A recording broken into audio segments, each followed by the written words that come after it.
Ketemu lagi dengan saya, jadi para sejawat, para mahasiswa dan teman-teman insan kesehatan yang kritis. Hari ini saya akan ngomong dan para awam sekalian ngomong antipiretik atau disebut juga bahasa Indonesianya obat demam atau obat panas ya. Jadi ada beberapa jenis yang dipasarkan ya, obat-obat antipiretik, obat demam atau anti panas tersebut. Yang pertama yang sudah lama dikenal namanya metampiron, tapi masyarakat mengenalnya sebagai antalgin ya, yang ujungnya gin. Metamizol dipirin atau namanya dipiron ya, disebut juga ke dalam kehidupan sehari-hari itu antalgin ya. Ya kalau mungkin di puskesmas sering diberi antalgin ya, antalgin.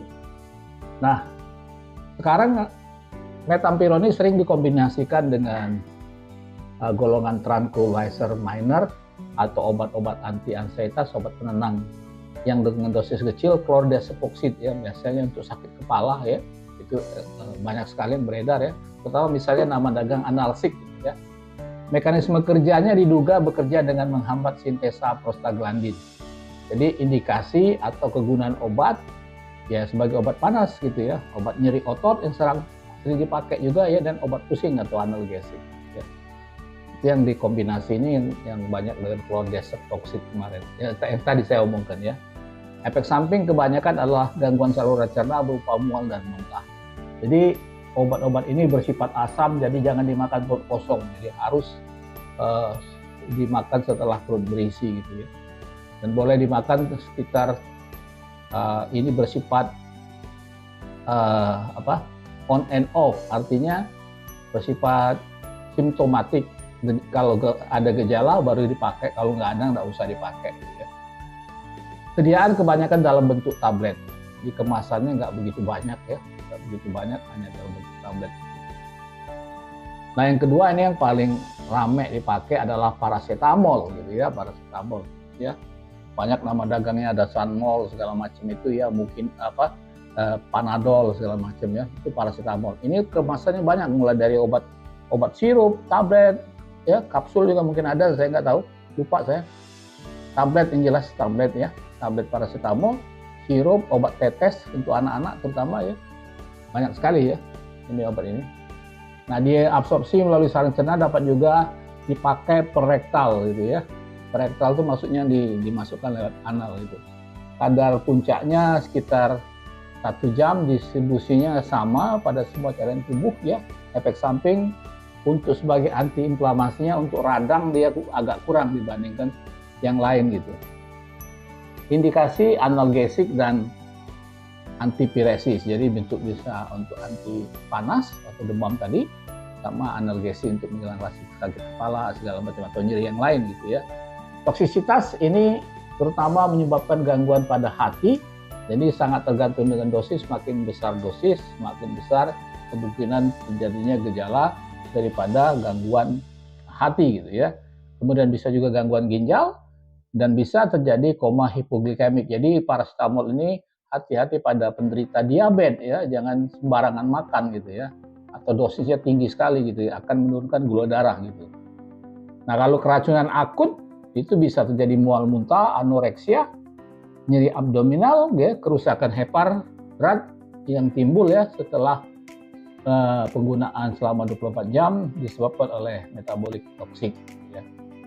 Nah biasanya untuk menangani keracunan daripada paracetamol ini dipakailah N-asetilsistein yang sebenarnya digunakan sebagai obat batuk atau pengencer dahak gitu ya.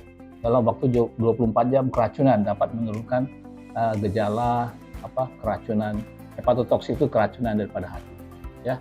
Itu dulu ya yang untuk paracetamol. Jadi mudah-mudahan lebih mengerti lagi. Jadi banyak sekali dalam bentuk, kalau untuk bayi ya bagusnya diberikan dalam bentuk tetes gitu ya. Dan jadi untuk bapak-bapak ibu sekalian kalau yang awam itu tolong dibaca etiket obat itu yang di dalam botol itu ya, ada pasti etiket selembar kertas itu, tolong dibaca. Ini biasanya ada aturan mainnya gitu. Dan terakhir yang baru dipakai ini ibuprofen ya. Misal contoh itu adalah Prolis yang top ya, yang rame yang diiklankan ya. Ini absorpsinya baik dari saluran cerna gitu ya. pemberian tunggal gitu, ekstraksi melalui urin gitu. Kemudian efek analgesik juga ada, efek antipiretik juga ada, sekalian antiinflamasi. Nah,